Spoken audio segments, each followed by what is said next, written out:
Zaman sekarang masih ada yang belum tahu ini penyakit apa.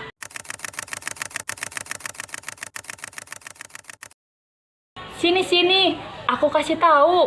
Jadi, diabetes merupakan kondisi di mana pankreas kita itu tidak cukup untuk menghasilkan insulin yang menyerap glukosa dalam tubuh sehingga glukosa kita menumpuk di dalam darah. Nah, kadar glukosa dalam darah yang melebihi kadar normal dan berlangsung lama dalam tubuh kita itu akan memicu berbagai penyakit lainnya seperti komplikasi pada mata, ginjal, saraf, dan bahkan pembuluh darah. Di buku Sehat dengan Herbal Warisan Nenek Moyang di halaman 116 ada penjelasan mengenai kadar normal glukosa dalam tubuh kita. Jadi untuk kita mengetahui kadar glukosa tubuh dalam tubuh kita itu normal atau tidak, kita bisa melakukannya di laboratorium. Untuk glukosa sewaktu-waktu, kita cek darah tanpa kita puasa itu sekitar 110-200 mg per desiliter. Lalu untuk glukosa darah puasa, jadi kita cek setelah kita puasa selama 8-10 jam itu sekitar 110-126 mg per desiliter. Lalu yang terakhir, glukosa darah 2 jam setelah makan. Jadi kita bisa cek saat kita buka puasa pertama itu sekitar 140-200 mg per desiliter. Selanjutnya, diabetes ini dibagi menjadi 3 macam atau 3 tipe. Yang pertama ada tipe DM1, tipe DM2, dan tipe DM3. Kita bahas satu-satu yuk. Yang pertama yaitu ada diabetes 1 atau tipe DM1. Nah, tipe DM ini yaitu merupakan kondisi di mana gula dalam tubuh kita itu melebihi kadar normal. Kondisi ini menyebabkan rusaknya sel-sel dalam organ yang menghasilkan insulin. Efeknya, kadar insulin dalam tubuh terganggu. Dan penderita DM1 ini biasanya diberikan insulin dengan cara disuntikan dan berlangsung selama seumur hidupnya atau selama hidupnya.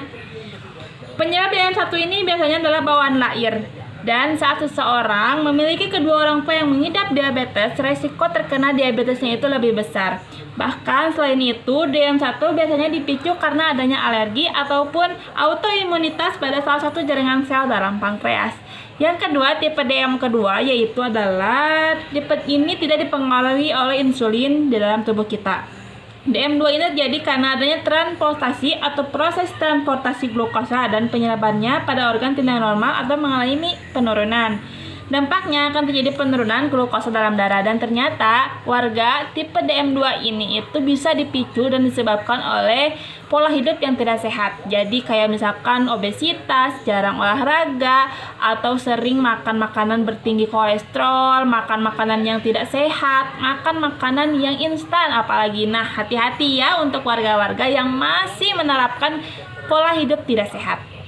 Yang ketiga atau tipe DM yang ketiga ini biasanya terjadi pada ibu hamil. Tapi saat ibu hamil ini sudah melahirkan, kadar glukosa dalam tubuhnya itu akan kembali normal. Diabetes biasanya diindikasikan dengan seseorang yang frekuensi buang air kecilnya itu sering terjadi, apalagi pada saat malam hari. Jadi seseorang yang terkena diabetes, dia akan terbangun pada malam hari untuk buang air kecil, padahal kondisinya tidak sedang dalam cuaca yang dingin. Ada beberapa gejala lain dari diabetes tersebut. Yang pertama ada sering haus, namun juga sering buang air kecil, terutama pada malam hari. Berat badannya turun, tubuhnya mudah terasa lemah ataupun capek. Pada pria bisa mengalami impotensi, sedangkan pada wanita akan merasa gatal pada area kemaluannya. Tubuhnya sering merasa kesemutan dan gatal. Bila terjadi luka akan sulit atau lama sekali untuk sembuh. Dan yang terakhir, penurunan kesadaran atau serta penglihatannya kabur. Kira-kira ada gak sih pertolongan pertama untuk mengatasi diabetes ini? Tentu ada. Bekam merupakan metode tradisional yang sudah dilakukan berabad-abad. Bahkan bekam dianjurkan dalam Islam oleh Rasulullah SAW dan dalam bahasa Arab bekam ini disebut dengan hijamah. Dan sesuai dengan penelitian yang diteliti oleh Abdul Syafi'i dan kawan-kawannya, untuk hasil penelitian ini ada pengaruh signifikan terapi bekam basah terhadap penderita diabetes mellitus untuk menurunkan kadar gula darah dalam tubuhnya. Untuk warga Sukabumi yang ingin mencoba terapi bekam ini, ada banyak sekali tempat bekam yang sudah sesuai dengan standar operasional prosedur. Tapi ingat ya warga, jangan asal untuk melakukan terapi bekam. Karena ada banyak sekali kasus-kasus orang yang menjadi korban dari terapi bekam ini karena tidak sesuai dengan standar operasional prosedur dari terapi bekam. Selanjutnya, di buku Sehat dengan Herbal Warisan Nenek Moyang, ada cara untuk mengatasi dari diabetes ini dengan cara herbal, yaitu dengan bawang berlian atau bawang dayak. Bawangnya seperti apa ya kira-kira bentuknya? Apakah mirip dengan bawang merah, bawang putih, atau bawang bombay?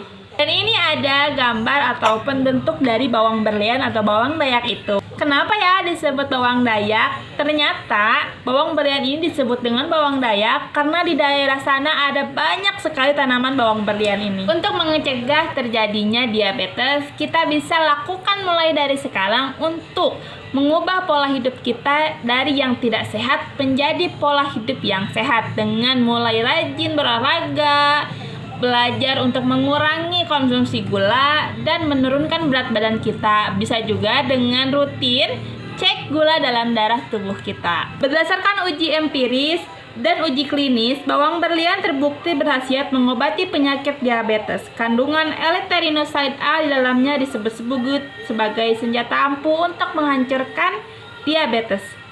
L-thyroxine A dalam bawang berlian berperan dalam menghambat aktivitas alpha glucosidas. Alpha glucosidas merupakan enzim yang terdapat di permukaan membran sel usus. Enzim ini berperan memecah pati dan disakarida menjadi glukosa. Jadi, bila aktivitas alpha glucosidas terhambat, penyerapan glukosanya terhambat, dan akhirnya kadar glukosa kita dalam darah juga berkurang. Nah, di sini juga ada cara mengolah dari bawang berlian tersebut supaya bisa mengatasi diabetes. Yang pertama nih warga, disiapkan 15 gram serbuk bawang berlian kering, 15 gram daun kumis kucing, 10 gram daun tapak dara, 10 gram daun dendang gendis, dan 10 gram browatoali juga 5 gelas air. Cara meraciknya, yang pertama cuci bersih herbal, lalu rebus bersama serbuk bawang berlian dalam 5 gelas air tersebut hingga tersisa setengahnya. Yang kedua, setelah dingin, saring dan minum 3 kali sehari dengan takaran 1 gelas tiap minum. Perlu diingat ya warga, konsumsi bawang berlian yang lebih baik itu adalah saat perut kita masih kosong atau kita belum mengkonsumsi apapun. Jadi, penyerapan bawang berliannya itu lebih efektif saat perut kita masih kosong. Dan selain itu, pada komplikasi penyakit tertentu perlu ditambahkan herbal lain. Seperti misalnya pada penderita lambung sensitif perlu ditambahkan kayu manis. Dan sedangkan pada penderita hipotensi ditambahkan seujung sendok teh garam ataupun jahe. Gimana? Sekarang udah pada paham kan tentang diabetes, terapi bekam, dan juga terapi herbal dengan bawang berlian. Terima kasih sudah menonton dan mendengarkan video ini. Mudah-mudahan bermanfaat. Dan mohon maaf bila dalam penyampaiannya ada kata-kata yang menyinggung hati ataupun kurang mengenakan hati. Kira-kira kita ketemu dengan bahas apa lagi ya? Kalau gitu, terima kasih dan bye!